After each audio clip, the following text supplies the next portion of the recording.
Rise and Loss, this is the continuation of the journey to greatness. I'm blessed and honored to have Peter Dragon in the building, New Jersey zone, 32 years old, pro parkour, superhero to some, brother to many, leader to many. Peter Dragon in the building. Appreciate you, my bro. I feel blessed to be here. Happy to be here. It's an honor to have you. It's an honor to be here. It's an honor to have you here. So first and foremost, you roll yourself out. Who are you in this game of life where we all get to choose your player and be whichever version of a person you want to be? You've obviously made a choice, and I don't want to ever pretend to know what that defined choice in your mind is. How would you define the choice that you've made? What is the character and or role that you play in the game of life right now? So I would say that in the past couple years, that answer has probably changed. I would say in the beginning, when, growing up, being a kid, I went from Bronx back to Old Bridge, New Jersey, back to the Bronx, and then fluctuated throughout a few other different towns in New Jersey. But my mindset originally was I just wanted to coast through life. I didn't have any goals. I wasn't ambitious. Honestly, a big part of me when I was younger, my mom was Puerto Rican, dad was Italian and some Puerto Rican, but my dad didn't like Spanish people, and my mom's Puerto Rican. So my dad also pretty much didn't like many of the other races. So a lot of the time in my childhood, my main focus was trying to make myself seem as white as possible. And it's really warped too, because my mom was kind of ingraining like Spanish culture into me, yes, and then also big into Asian culture, yes, and my dad was the complete opposite. So he kind of put that down, so he kind of got it in my head where, oh, I got to give out a certain persona just to be accepted. And everything was fine and well when I was living in, the Bronx, but once I came to New Jersey, all the neighborhoods I was in, it was kind of like I was the fat, they'd be like, oh, you're the fat stick. Literally, that's what I get called every day because I was overweight. My family's overweight right off the bat. My mom was around highest at 450. Yeah. My dad highest was at 350. So I always grew up around being forced to eat macaroni and cheese and hot dogs. Yeah. And I got overweight, really, really, really fat. And my only goal in life was just to sustain myself. Yes. And that all quickly changed, Later on, the main reason that made me who I am, essentially, that gave me goals and gave me ambition was my girlfriend got killed when I was younger. And she was a very good-looking girl. She was 2 years older than me. Dated all the way up into high school. Drunk driver ran a stop sign, killed her, and that pretty much fucked me up and pretty much made me spiral downward into... However, I will say that that's also what sparked the athleticism that got me into boxing, that got me into jiu-jitsu. And my mental state was fucked. It did give me the outlet of physical activity, but even with that, my depression kind of just, it shot down. It wasn't until later on in life that I had some other specific occurrences happen, which led me to give all that up. I don't even drink alcohol anymore. And that led into me meeting some guy in Brooklyn, and I watched him front flip a roof. So I was just like, how the fuck did this dude just front flip one roof from another? And keep in mind, this is me at like 20 years old at this point. So I chased him down. I was just like, yo, how did you do that? Where did you learn to do that? He told me about parkour. Mm-hmm. And right from there, I found out about the gym, the Brooklyn Zoo. And from then, it was pretty much history. Yeah, Brooklyn Zoo. I love that place. Legendary spot. Yeah, it made me who I am today. If I never found that spot, I would have never gotten into all this. Found calisthenics. And little by little, I started self-teaching, and then I realized I could only cap myself out at a certain point. So I went and, sought out guidance from people that were also doing it, reaching out to people on Instagram, reaching out to other people on different websites, asking them the professionals. I always went by the mindset of, I'm going to ask advice of the people who are already at where I'm going to be, or where I already at where I want to be. Because if asking advice for anything else, if I go to, my parents at the time, or a friend, or an older mentor type figure, if they're not doing what I wanted to be doing, they're just going to give me bad advice. Because how am I going to get to where I want to go if the person I'm asking advice for, they're not where I want to be? Yes. So it would be kind of counterproductive. So I started reaching out to people, and eventually that got me in the mindset where I felt motivated and driven enough to want to take action and take these certain steps at building a life for me outside of that. But this was also the first time I started gaining values and even started gaining some type of moral high ground that I didn't have before. Because before, I just wanted to, like, you know, pay bills and die. That's it. That's all I was ever taught from my parents. So that was a big change for me, and, you know, little by little it grew. I started training myself, learning from others, and that got me to the point where I was able to get my first stunt gig. You know, then I started doing more gigs after more gigs, got more into the calisthenics, started competing. That grew my following on Instagram little by little. And, you know, I was able to build a business teaching what I love to do, the flips and stunts, while also doing stunt work for other projects that I want to do. Changing the lives of kids in the sense of giving them somebody that they can look up to that's not going to talk down to them and belittle them because they're a kid. Because I think back to when I was a kid, one of the biggest problems that I had is I felt like nobody would talk to me like an equal, especially my father. And like, do I love him? Yeah, but he was toxic. And, you know, he knows he was toxic too, and he even admitted that later on. He recently passed. My whole family actually recently passed in a crazy turn of events. Really? Yeah, in the past year and a half. Yeah, man. right. Year and a half, every single mom, dad, grandma. I have one family member that all died within 2021 to 2022. So that in itself taught me a lot too. That kind of, I would say, in a fucked up way, it almost got me to the next level. Not like intentionally, like I wasn't praying for their death or anything like that. But the fact that it has given me essentially the gift of not having anything to tie me down to anything. And I didn't look at that in that perspective in the beginning. It was more like, why is this happening? How did this happen? And then it kind of grew into like, you know, like maybe this is like a sign that now I can really go all in on everything without having to have the obligations to check in with people here and there. And so, you know, obviously like I like doing that. You know, my mom, like I love her. Me and her had our issues, but you know, she was a good person at the end of the day, but now I don't have that. So like the one thing now, it's just been driving me forward, keeping me motivated to just stay on the path.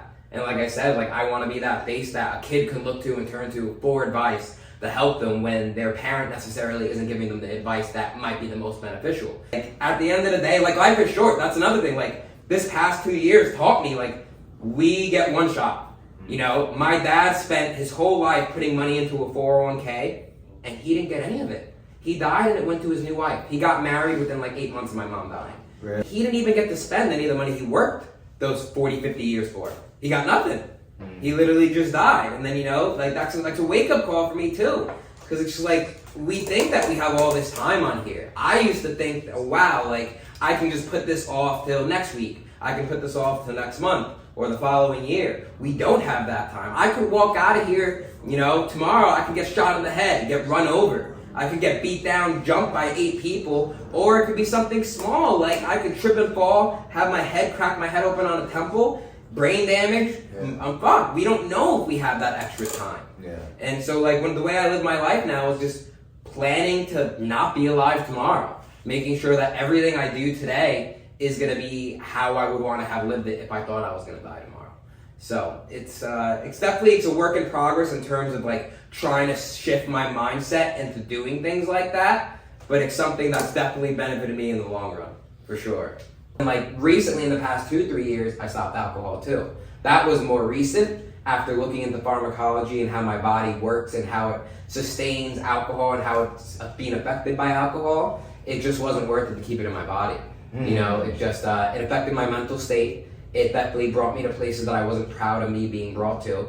It affected me cognitively. I just wasn't able to function at the high peak performance that I was used to. And I like that. Like I like feeling every day. I feel euphoric every day when I wake up. I'm motivated. And I don't know if that's because of me having natural motivation, because of me fixing my life and my hormones and my vitamins and my nutrients, or if that motivation is truly just coming from the pain of loss of losing people and seeing that we only have this one shot, this one chance, because, you know, life could be over tomorrow. Yes. So I think it probably is a little bit of a balance where half of me is motivated from the pain of loss, and then half of me is motivated because there is genuine desire that I want to do something greater than my life than just being like me as a whole individual. Yeah. So is it? I mean, we works in progress, man. That's what Rise of the Lost really is, though. It's about the choice to be great against all odds, against what we each as individuals have the opportunity to say, this is too much. And you know, as a child at 17, you said this is too much, and you found what allowed you to cope and deal with things being too much in the moment. Same way when I was homeless at 16 and I saw my first trauma and saw someone get killed and dealt with physical violence, I said, this is too much. And I found drugs and ran. I was like, oh, I can deal now. I'm okay. But again, the same turmoil inside, didn't feel whole, knew I wasn't a service to myself. At what point did you, after you found your inner, let's say higher self, right? And your higher self said, I'm done with the hard stuff.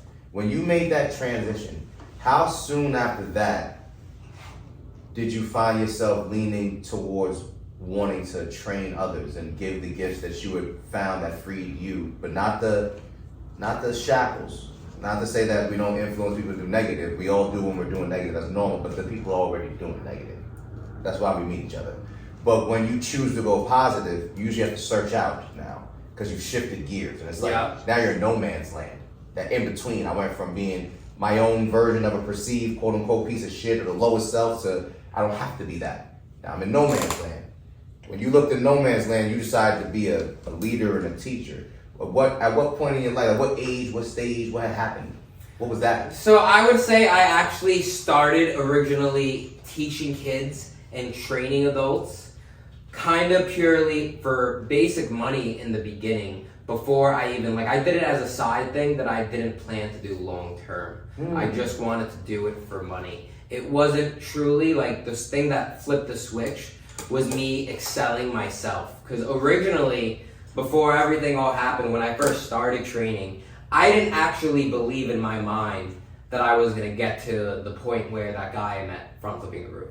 When I saw him do that, I wanted to do it, but I didn't really believe in myself that I was going to be able to get there. So I would say that after consistent training and learning from other people and step by step, learning different skills and taking hours and days and months to learn a specific skill and that repetitive nature, and then finally getting that skill, that was the thing that flipped the switch in my head. That was just okay, I want other people to experience this. Because deep down, I know this is going to sound crazy, but growing up until that point, I didn't believe that it was possible for a person to improve in any aspect. So there was something wired in my mind that literally told me that you are born into what you are capable of, and that's where it ends. Meaning, I was born into my mom and my dad's family. Whatever they told me I had the possibility of doing is what I had to do. I would see people and athletes, and I would see them as a different person than me. I would look at them as, that's unreachable. Those people were lucky. Those people were born into special privileges that I wasn't lucky enough to be born into. So it's unrealistic for me to even fathom gaining that type of exposure or getting to that point because X wasn't meant for me. It's literally getting better. Literally, I think from grade 3 to maybe my freshman year in high school, I was just called the fat Mexican spick, and I'm not even Mexican. I'm Puerto Rican. But the people didn't care. They just saw me. I can show you old pictures of me. I had a little mustache. I was fat. I had big shits. My gut was over my belt. They'd be like, oh, there's the fat spick. There's the fat spick. And not even that, Wee Man from Jackass? Yes. The little guy, little person. Yes. They used to call me the Mexican Wee Man. That would be my nickname in school. And that stood with me for so... Oh, man. Yeah, dude, you have so many little factors to make you... your arch villain fucking arc was set in stone. It was... I was gonna go down a very bad path. And if it wasn't for certain individuals, honestly, I would say the biggest person that motivated me in my life to get out of that little hole was my girlfriend who passed away, her mom. Her mom was half Russian and half Japanese. And she was actually born in Russia, but she had a Japanese father. And then they came to the States. And like I said, that's a very weird mix. Usually you don't see too many Russians or Japanese. So that's also what got me into Japanese culture. And, I expanded from there. My mom, she was really into Chinese culture. Yes. So it all combined together into that. And life is crazy, bro. Just the way little instances can really factor in to change how you view everything, and then you just go down a rabbit hole that leads to another rabbit hole. And everything matters, like you said before. There's no coincidence. Nothing happens for a coincidence. I wouldn't say that I'm overly super religious, but I'm not anti-religious either. I definitely believe in a a very big higher power. I've, read the Bible. I've read multiple other different forms of religion from other things. I'm in between with everything. I believe in the universe, I definitely believe. Do I believe that everything is predetermined? No, I think that we definitely do have free will to an extent. But at the same time, I also believe that we're influences by little micro things here and there. Oh.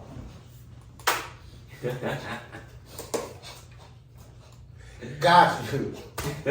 Team, we getting the shots right, baby. We getting the shots right. Go. You threw me with that one. You motherfucker, you threw me with that one. I wanted to double back to something you said earlier because of something that I dealt with or personally seen and witnessed because I didn't quote unquote pass. You, to a degree, if you do certain things, I can see how you might have been able to pass, but I definitely can see that no, you're not white, bro. But and you get away with it in certain areas. How did that impact? Because obviously you were exposed to the fact that you are Latino. You were exposed to the fact that you're Asian descent. You were exposed to your reality, but at the same time, because you had multiple factors of reality, we all do, parents, you were being told to shy away from and shelter that side of you. Did you at any point, or do you still to this day, because I know a lot of us, if we have to fit in or like code switch and change our language and fit in, did you feel like you had to create a character to be around specific versions of like if I'm around my dad, I gotta be him. If I'm around my mom, I could be me. If I'm around my friends, I'm kind of like, did you go, I know personally I went through that. When I was very, very young, like I had certain family members where it's like, I don't want to be tough. I just want to be the tall, lanky, chill, write poetry for girls kid. They're like, we're gonna beat the crap out of you because you got tough, son. And I'm like, glitch. And then over here, my mom's like, you gotta be nice and gentle and smooth. Like, okay. And then over here, like, you need to be about Black Power and all this other. You're Latino. I'm like, whoa. So the mind, especially when we're young, because I had the pleasure of just diving into psychology for years when I got incarcerated. When I was younger, at 21, 22. Did you find yourself code switching and not realizing you were code switching? So it's crazy that you bring this specific thing up, because this is something I don't like admitting. This is probably publicly the first time on any platform I've ever said this out loud. Probably the first time in person, aside from one other person that I've told this to. But when my mom died is the first time ever that I would publicly admit to people that I was Puerto Rican.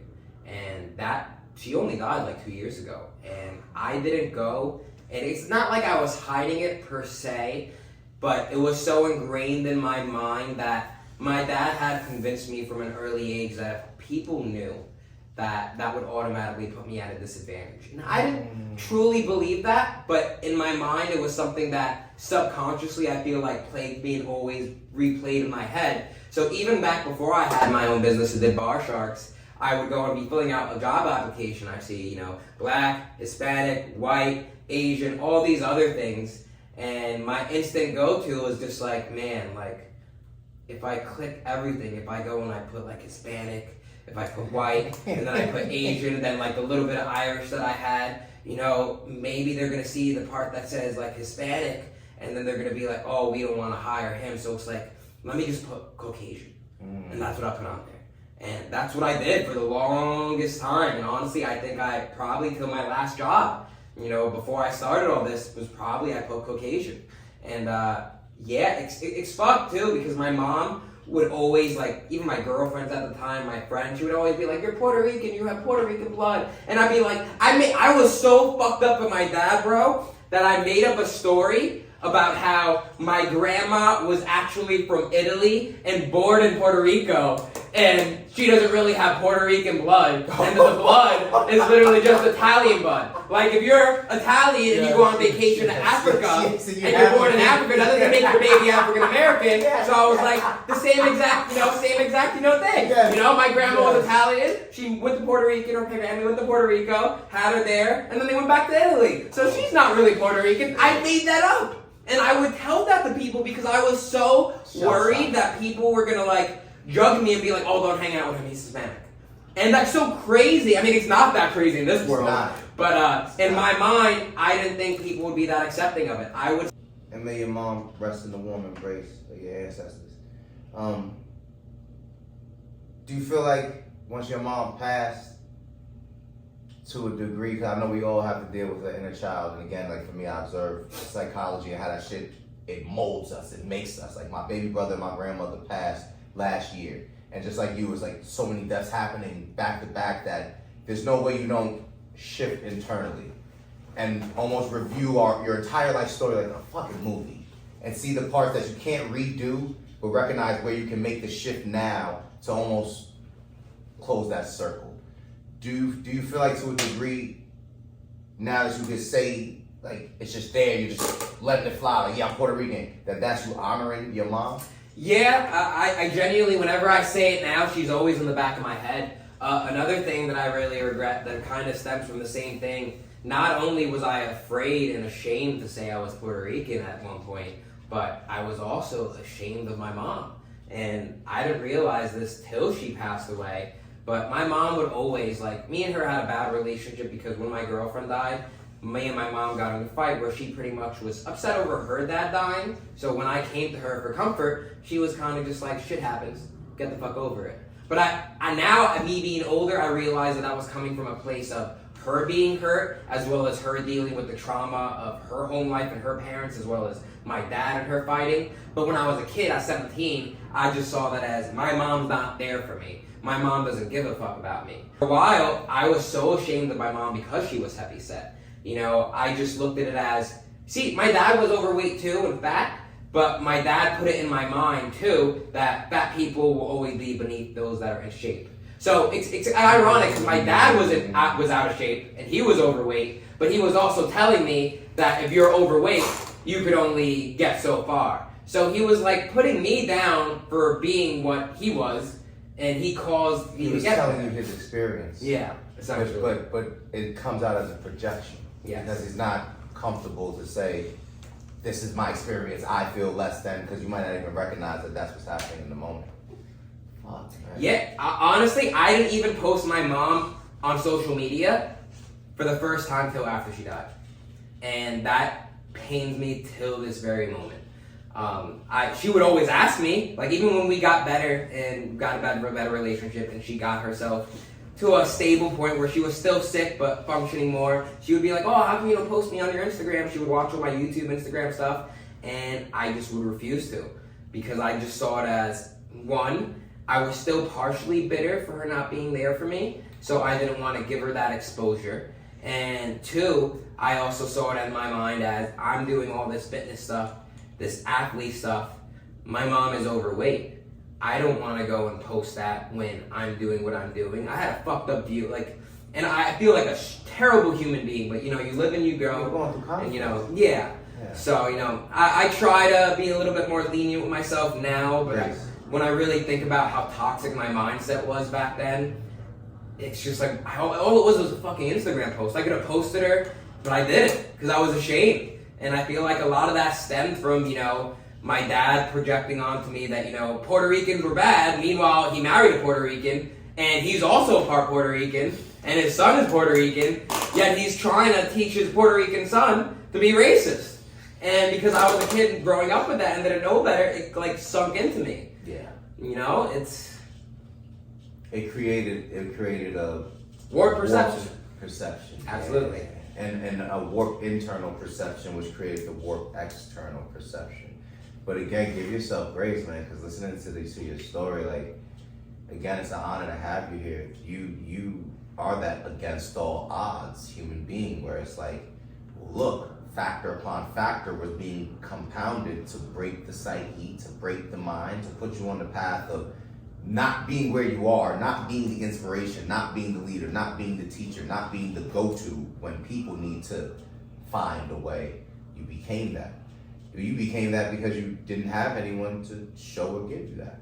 And that was purely a choice, because again, you weren't geared for that. You weren't silver spoon and it's like my fitness parents and I'm genetic, I'm the genetic anomaly and I'm supposed to be here or a track star family. Like, nah, you were broken and you built yourself in so many different ways, mentally, physically, spiritually, and you're showing people in real time that it is possible, no matter how fucked up and bad it is or has been, to start over. You can always start over, bro. Yeah.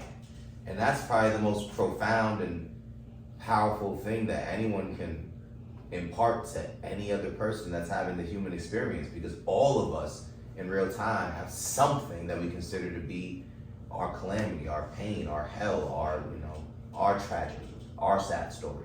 Everyone has it. That's the human experience.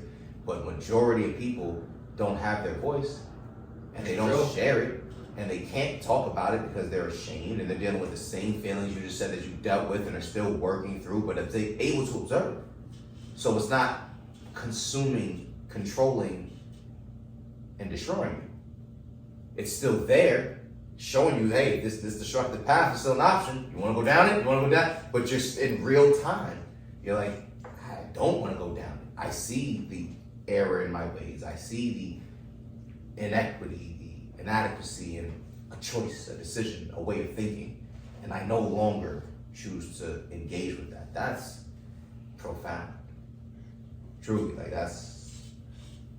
We're all a product of our environment and the things that influence us at the end of the day.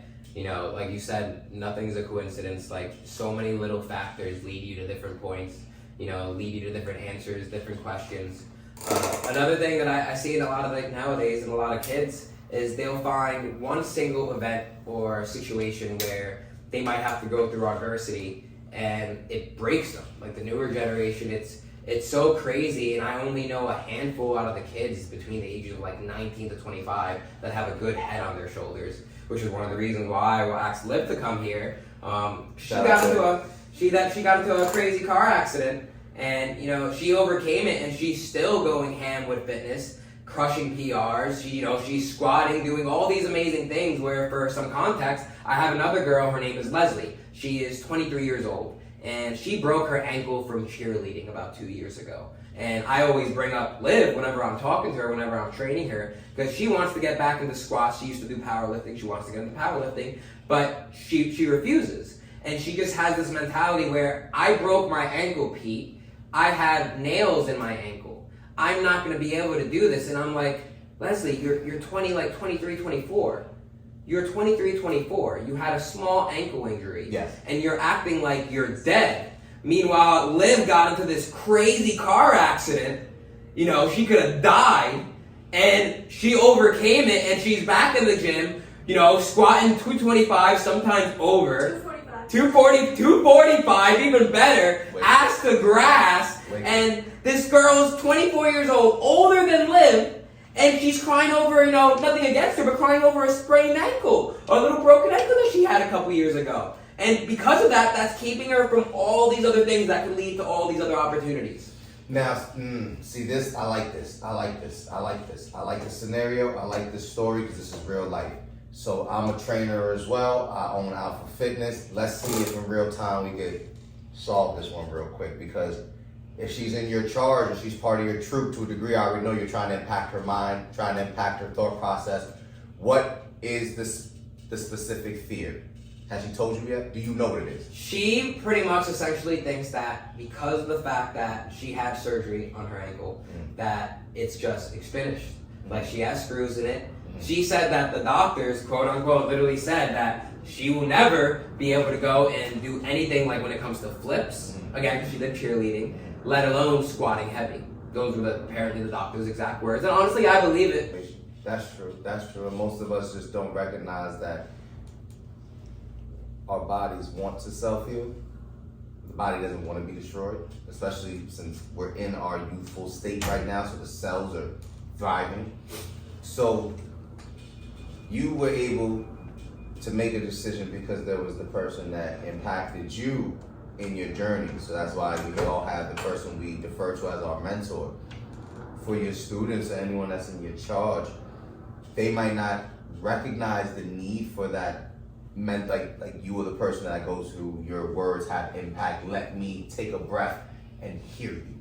Not listen, but hear you clearly. A lot of people don't take the time to do that, especially when there's fear and doubt. And it's hard to pierce through fear and doubt because the sound of fear and doubt in the head almost muffles out everything else that's being said. So the approach that I would attempt to use would be to shift gears completely, in the sense that you probably, in a cyclical pattern at this point, tried to convince her to get back into it, to move certain ways, do certain things because A, B, C, and D will happen. Obviously, the information is true because you know it, the personal experience and anecdotal, and other people have done it. I self-healed. I got injury after injury, no surgeries yet. F them. I'm not with it, but I'll do the work. I believe if you change every form of your approach but use the same information, like change your tone, change at the time, it was probably the same time, probably see people around the same time, like everything becomes pattern-wise. So even the mind is primed to reject before we even get to this conversation because she knows the pattern. You know the pattern. Universe knows the pattern. Someone has to break the loop.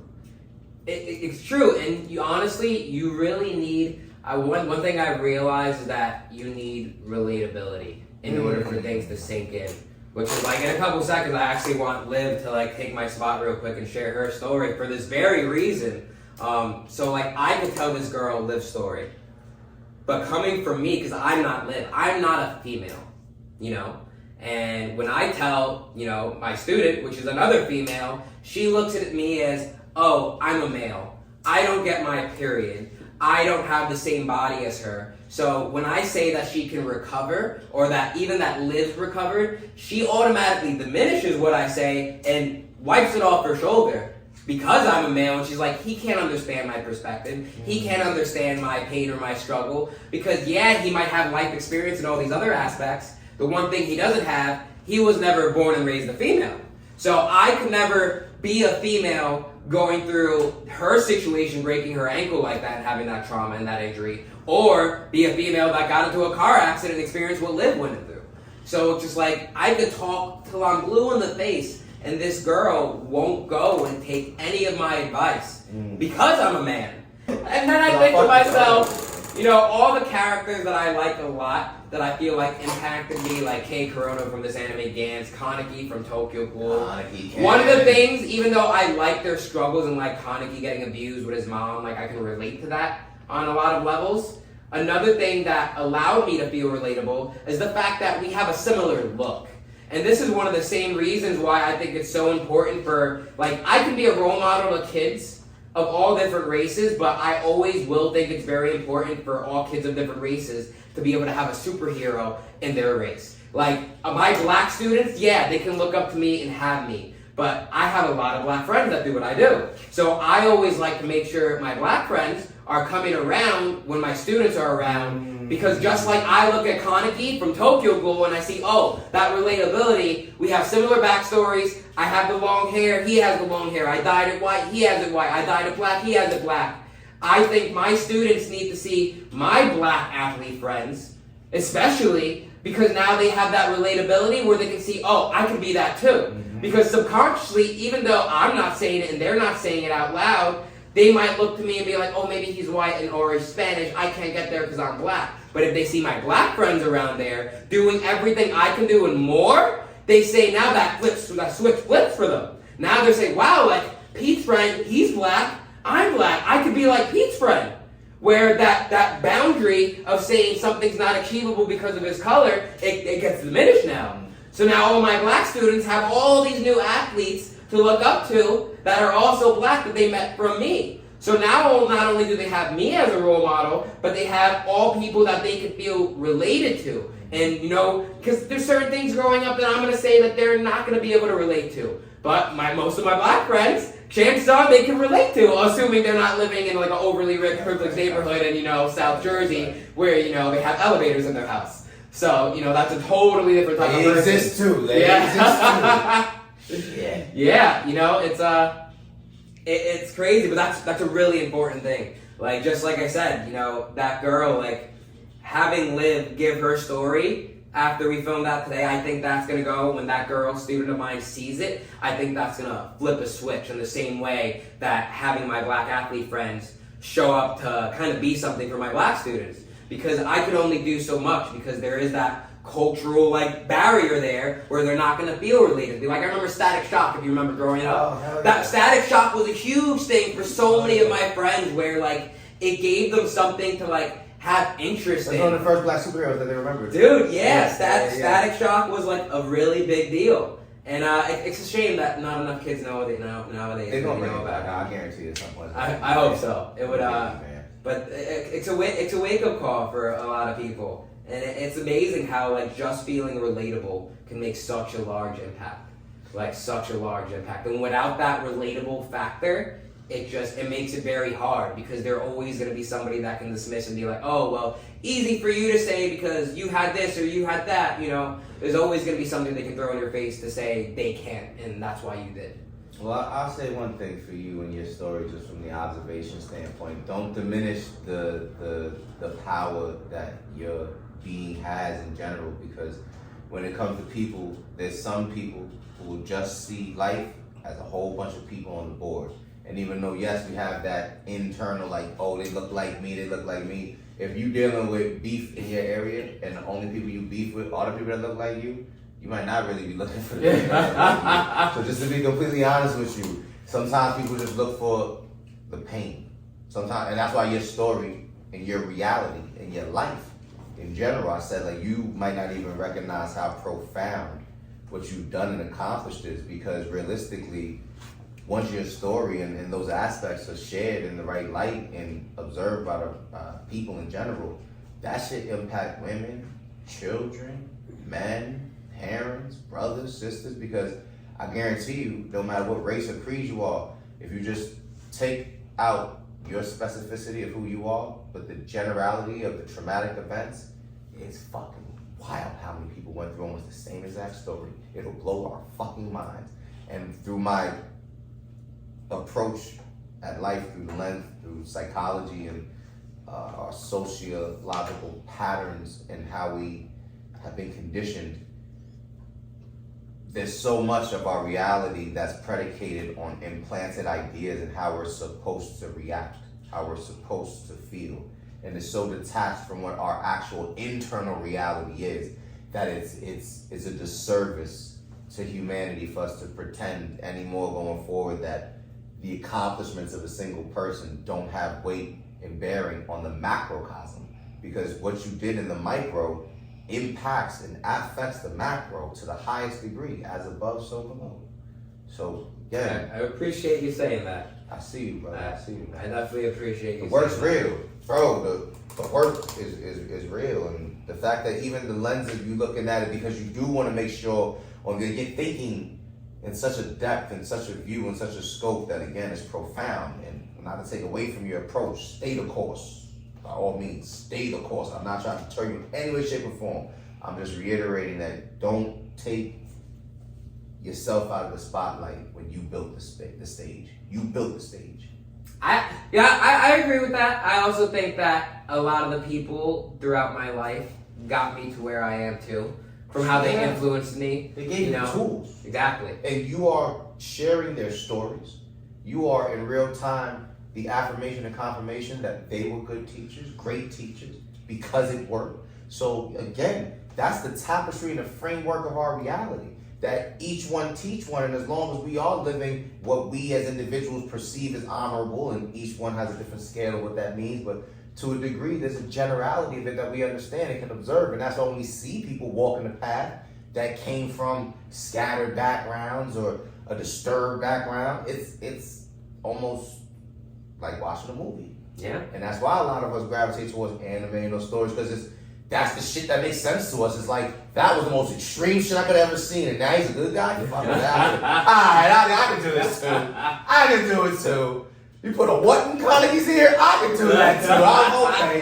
No one ever did that to me. Like, you start trying to make your trauma make sense because of how bad the cartoon was. Like, I escaped an anime. People are like, why do black people like anime so much? Because that trauma and that shit is not as bad as our shit. They do some wild shit.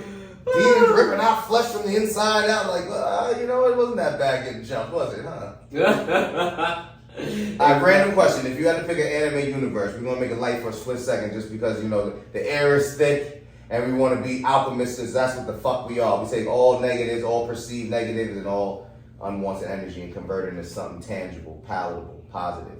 But for the fans, if you right now had to be in any anime universe and you could never leave it again, which anime universe would you go into? Now, is this just me going there by myself, or am I bringing loved ones with me? Exactly. They'll all be there, but they're going to exist in that universe. You're transplanting your consciousness into an anime. You're already in the anime universe, but you're here, but you'd be swapped out. You can't come back. What anime universe?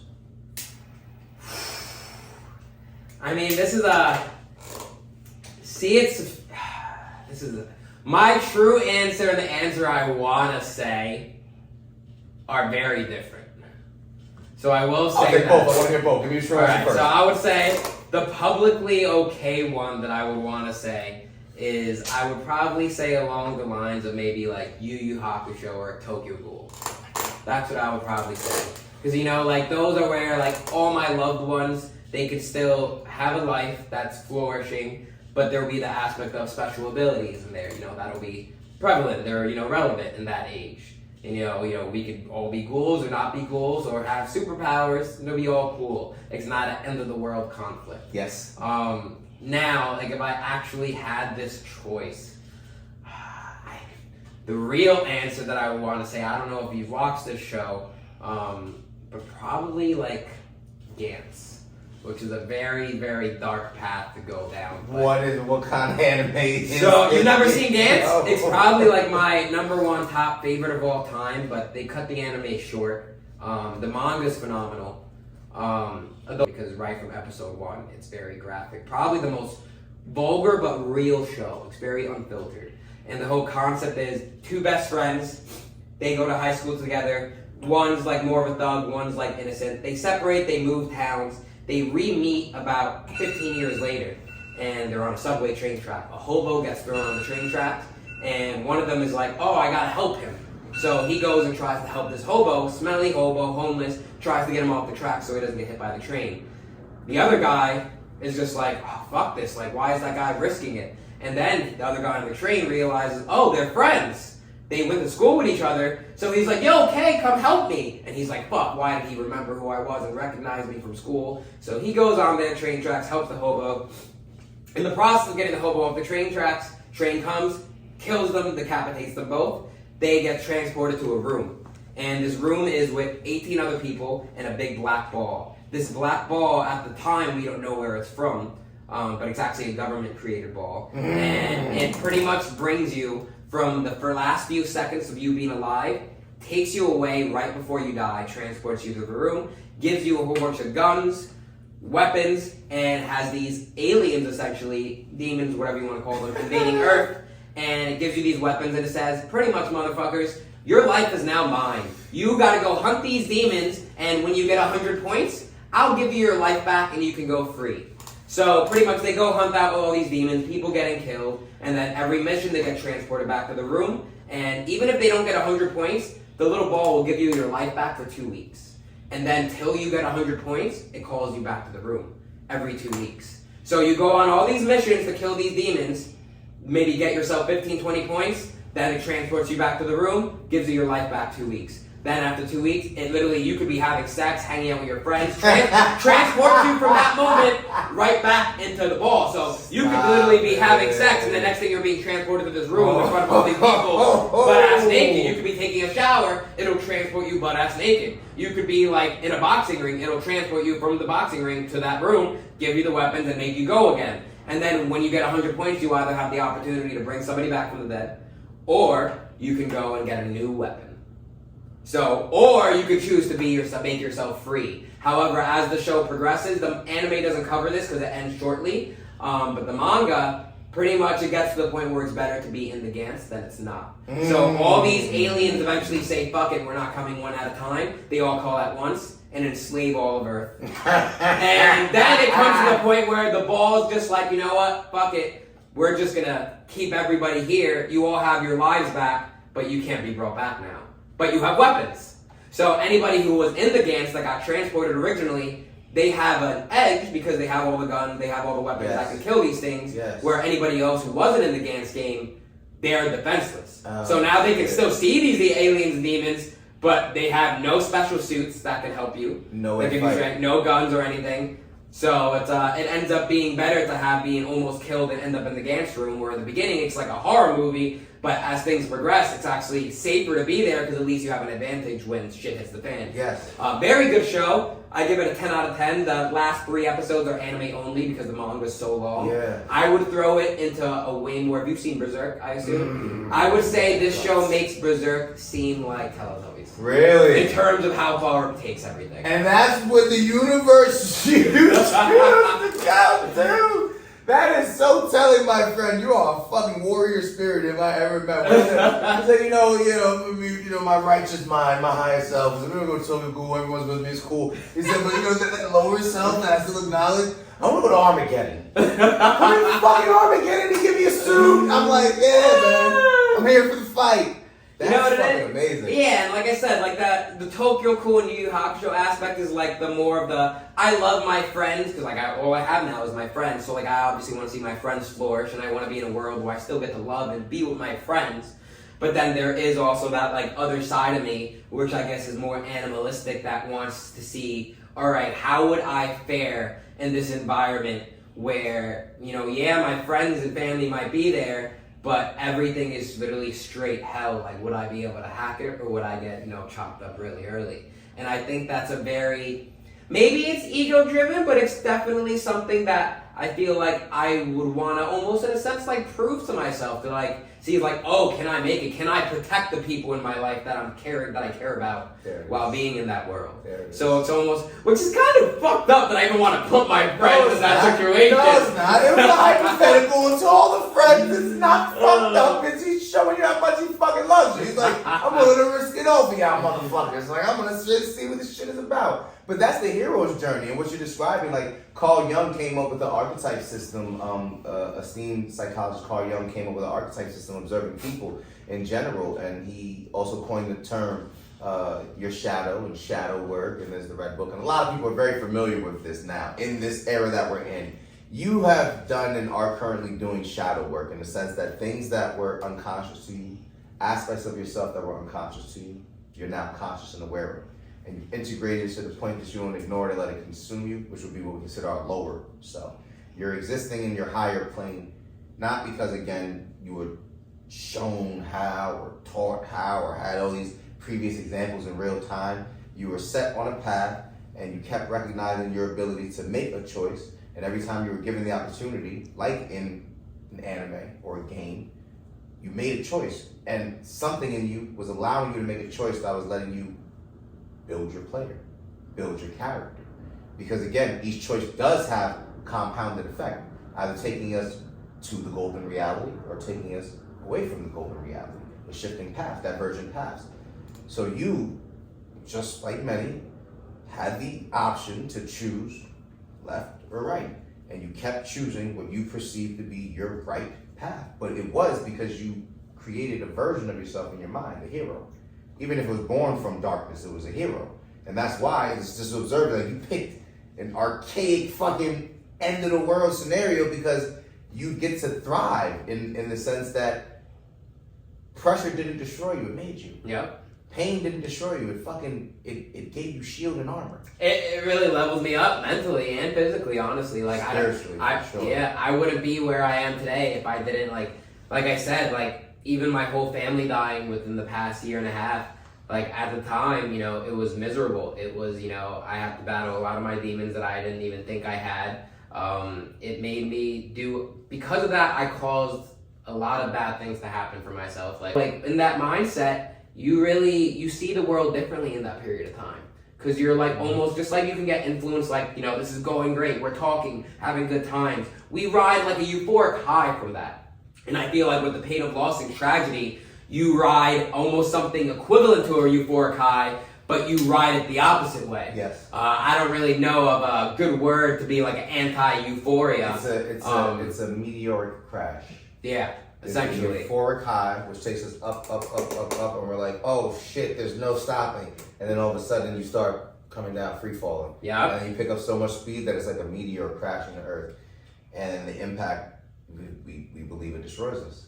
Yeah. It's like a meteor on impact. And I would even say in a twisted, fucked up way that even though that time was such a bad struggle for me, a part of me in that moment, I would genuinely say I even almost got like addicted to the high of like the pain in a weird way where like I would let myself sulk and it would almost give me comfort sulking. And I feel like that's a big little step that really like clicked something for me. It's just like, why am I doing these things that are just amplifying me? Like, for example, like after everything that happened, she left me going through everybody's death.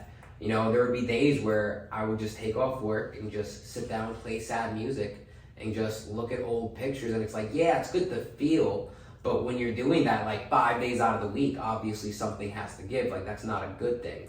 And it wasn't until like me really just finally realizing that like I am self-inflicting these behaviors onto me when I know that I shouldn't. Like, I know that they're a detriment, but something in my head made me feel comfortable to the point where I don't want to do anything else except wallow in that sadness. It was something that was really hard, and like I said, I overcame that probably within like the last year and a half, because when that all happened, I definitely was like not in a good place. And I wouldn't say I let myself go, but I let myself get weaker, both mentally and physically, and I let my body get a little bit weaker mentally and physically. I want to say most people at a certain point in life, they stop having the sense of accomplishment, specifically and especially if we're observing the dying middle class America. You know, what a lot of us grew up with, the parents that were working the 40, 50, 60 hours a week, or the parents that weren't working and were just home way too much. It was no in between. It's like you had the friends that parents was always home, and you had the friends whose parents was never home. A lot of us come from the generation where we were, to a degree, self-raised. Not to say we didn't have our parents, not to take away from them and what they did in their contribution, and the fact that we only exist because of them. Good, bad, or in between. It's reality. But in the sense that the version of us that we had, it was self-taught. The versions of us that we exist as is not the continuation of what we come from, quote unquote. It's a brand new line of existence, and we forged that path. Observing it again from like how our minds work, there's neuroplasticity, which is a term that's being thrown around and used a lot now, but it basically just means that the brain is receptive to learn, ready to learn, and can learn again. Andrew Huberman, shout out to him, has an amazing podcast where he discusses and talks about this and how it can be impacted and what you do specifically, your type of training. It actually helps to create neuroplasticity. So you were able to restructure your own mind and create, because again, you stated how in the beginning you didn't think you'd ever be more than what you were. Yeah. You couldn't be beyond what I come from. Didn't believe it was possible. And then the more you leaned into the movements and the mind to muscle connection, your brain was going through that neuroplastic moment where any input information had the opportunity to truly stick and take root and hold. And in real time, I'd never be able to get to the root of it. And then one night you couldn't, but if you really now decide at any point to start reviewing like the intricacies of the pages of the chapters of your life thus far, you're going to start to see how you unconsciously were making so many decisions to get yourself here because you wanted to break habits, patterns, and forms. When you mentioned how you let yourself go a little bit and you had kind of backslid, just to give you some, reassurance on that, that's not a bad thing in any way, shape, or form, quote unquote. And it's part of the journey for the hero. It's part of the journey for any human, realistically, that as we progress and go forward, there's a certain amount of time that our brain needs to almost decompress and stop. And then during that stoppage, we backslide a little bit. And in that backslide, we now have the ability to review. Yeah. Review where we've been, review where we're going, and review where we're at.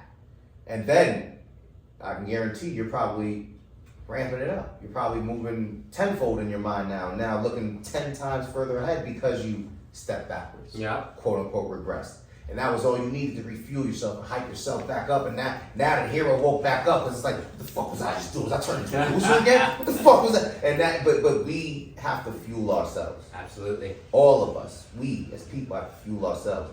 And we lose the concept and idea of being able to fuel ourselves, and we think we have to find the external source. You found your internal source. The tools you use may be external, but all of it was just to refine your ability to deal with you in here. No more, no less. So that you could shine and can shine, and now you shine. In real time. Like, dude, that shit is happening. Bro. Appreciate you, bro. The fucking magic of transformation, man. I want to make sure we get everybody some time to get on this mic today. Like you got the squad with you here, man. I definitely want to make this a takeover. I don't want to leave on a non, let's say, uplifting and forward marching note. You created Bar Sharks, yes. Correct? You own Bar Sharks. You are the leader of Bar Sharks. Before we switch off and start introducing your tribe, your squad, your fam, what is Bar Sharks? Like, if we could get like the synopsis of how it started from you. I want to leave on that note. How you got to that point where you're like, this is what I am, this is what it is, this is what we'll be.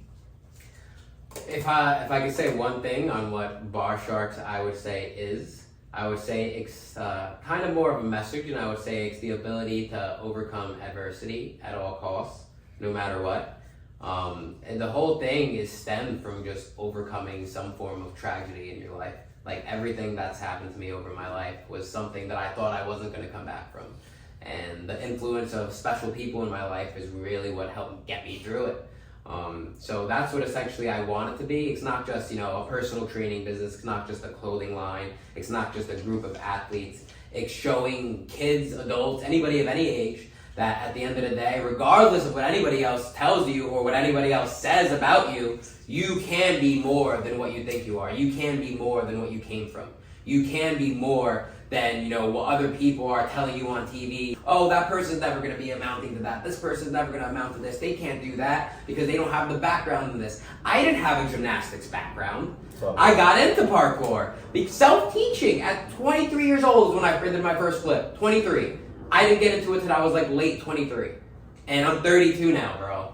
Like, most people, when I first told everybody I was starting Bar Sharks, they were just like, you're being immature. You're stupid. You're old. You're 23 years old. You need to go to college and graduate and be a responsible adult. You're acting immature. That's all I got in the beginning. All I got. People making fun of me, telling me I'm immature, irresponsible. And even with my father was just like I said, my father was a bad person. He literally would look at me every day when I was still living at home. I wasn't living at home at that point, but even when I was young, he would literally just be like, you're a fag. You have long hair, you're a fag. It's literally what he would say to me, word for word. Every single day growing up, till I shaved my head, and I never shaved my head. So that's what I kept being called every single day. And one of my best friends, he's gay, and when my dad actually met him, he flipped the shit. And it's like, I have gay friends, I have straight friends, I have black friends, Spanish friends, Asian friends, that's how my mom raised me to always be accepting of other people. And then I was always constantly going against, my dad's version of what he told me to be. So it was conflicting. So I want Bar Sharks to really just be that positive message for anybody going through a hard time or anybody that needs something else to even help them overcome adversity. One of the things that's great about Bar Sharks is that because I kind of, not to this extent, I've shared my story here and there at little moments, and just that factor alone, or even when I talked about everybody in my family dying recently, it gravitates more people to me that have had similar things happen to them, and then they see my success and they're just like, oh wow, he just went through all of that and he's accomplished this. Maybe I can go and accomplish things now too, because I only had X, Y, and Z happen where he had the full letters of the alphabet happen. So it's like, I'm never trying to say, oh, my trauma is worse than anybody else's, because, even in my sense, I'm very privileged. I grew up in a household where, yeah, it wasn't the greatest, but I'm not in a third world country. I'm not online for a loaf of bread. You know what I mean? Like, I'm not sitting there, worrying about, if I'm going to make it home alive coming from school as a kid or anything like that. I mean, technically sometimes, but, you know what I mean. Regularly. I don't have to be worried about a bomb coming down on me. Yes. I don't have to worry about hunting for food or worrying, I might not have water for 3 days. So, yeah, my stuff isn't to that point. But for other kids who didn't go through, anything crazy heavy and just something heavy, they see me or even you or even one of my friends, Zach, who literally was the product of 2 recovering heroin addicts, and he made it to be one of the most successful friends I have. From literally that background, he was an excellent person. I want to link you, me, and him when he comes back from vacation. You're gonna love him. But that's at the end of the day, that's what I want Bar Sharks to be. You know, just a positive message to everybody, knowing that they can overcome and they can be more than what they told they were, or more than what they told they were supposed to be. I like that, man. I like that. Bar Sharks, y'all heard it. If you don't know, now you fucking know. This is Peter Dragon. Please tell everybody where they can find you, where to subscribe to you. So you can find me, my Instagram name is Peter V Dragon. My TikTok name is also Peter V Dragon. Twitter, Peter V Dragon. YouTube channel, youtube.com/barsharks with a Z, not an S. A lot of people make that mistake and they're just like, oh, I can't find you. With a Z, not an S. YouTube channel. I am on Facebook called Bite the Bullet, which I'm going to be releasing podcast episodes. As you can see, I'm right now here, you know, with the man. So YouTube, Barshark, youtube.com/barsharks, Peter V Dragon on all social media platforms. Happy to be here, bro. Cool, man. Y'all appreciate it. It was a blessing. Absolutely, bro. Rise of the Laws. We got one in the books.